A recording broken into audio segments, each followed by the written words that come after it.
हमें अपनी सेना पर कोई शक नहीं है अध्यक्ष महोदय। हमें गर्व है कि हमारे पास इतनी अच्छी सेना और इतनी मजबूत सेना है जो दुश्मन का मुंह तोड़ जवाब दे सकती है। हमें आज मैं तमाम वक्ताओं को सुन रहा था सभापति जी, ऐसा लग रहा था कि पूरे का पूरा विपक्ष कुछ जो सत्ता पर पक्ष है वो इस नजरिए से देख रहा था और बात कर रहा था कि हमने कहीं ना कहीं ऑपरेशन सिंदूर का विरोध किया है।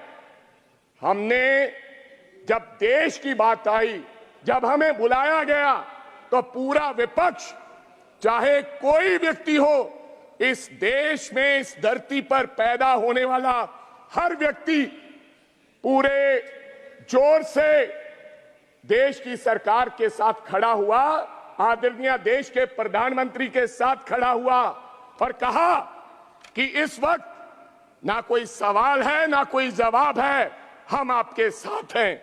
लेकिन हुआ क्या?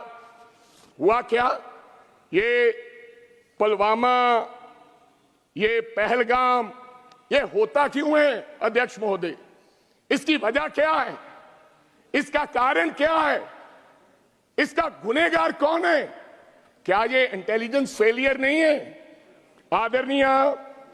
आदरणीय गृह मंत्री साहब अमित शाह जी 8 अप्रैल 2025 को जम्मू कश्मीर जाते हैं और सिक्योरिटी के बारे में जांच पड़ताल करते हैं।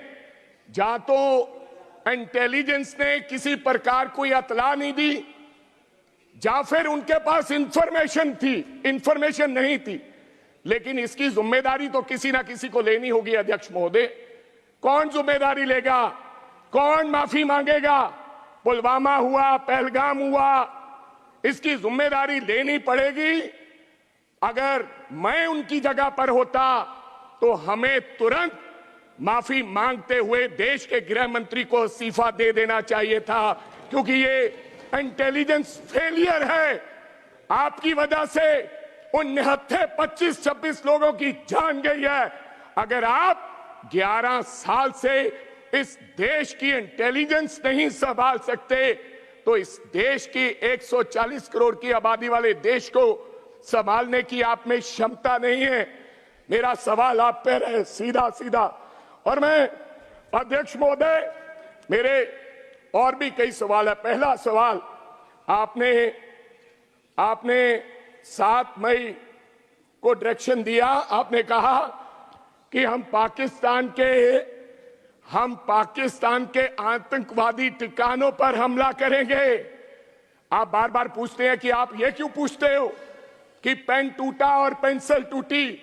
आप ये पूछो कि हमारा ऑपरेशन सफल हुआ कि नहीं हुआ, हमारा रिजल्ट कैसा था।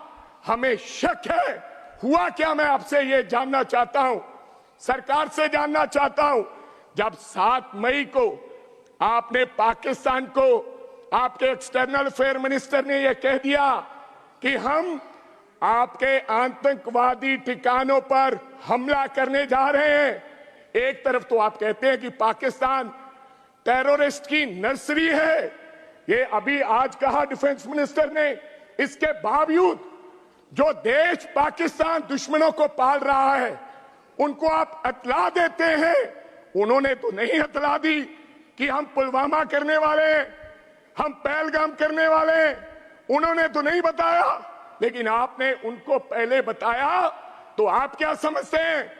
आज देश के डिफेंस मिनिस्टर जी राजनाथ सिंह जी ने कहा कि हमने 100 से ज्यादा आतंकवादियों को मारा है, गिनती और बड़ी है, लेकिन 100 लोग मरे हैं। आपको लगता है कि पाकिस्तान ने उन आतंकवादी संगठनों को बताया नहीं होगा कि आज हमला होने वाला है? आप चले जाइए, बताया होगा, जरूर बताया होगा। तो आपने आगे क्या किया अध्यक्ष महोदय? यहीं तक नहीं, आपने अपनी सेना को, बहादुर सेना को यह कहा, जब 7 मई 1 से 1:30 बजे जब 22 मिनट का वो ऑपरेशन चला, तो आपने अपनी सेना को यह कहा कि केवल आतंकवादी संगठनों पर आपने हमला करना है। आप कहीं सिविलियन पे और कहीं भी पाकिस्तान की आर्मी के हेडक्वार्टर पे आप किसी प्रकार का कोई हमला नहीं करेंगे। इसी की वजह से हमारे 5 एयरक्राफ्ट गिरे। आपने सेना को आदेश तो दिया, लेकिन आपने हमारी सेना के हाथ पांव बांधकर आपने एयरक्राफ्ट में बैठाया। वो मजबूर थे, वो लाचार थे कि अब पाकिस्तान जब रिटेलिएट कर रहा था हम क्या करें। इसलिए उसका नतीजा हुआ, मैं पंजाब से आता हूं और पंजाब में बिसियाना एयरफोर्स स्टेशन के पास आपका एक विमान, लड़ाकू विमान जिसका नाम रिफाल है, मैं उसकी फोटो लेकर आया हूं। उसका टेल गिरा और मैं वहां पर गया।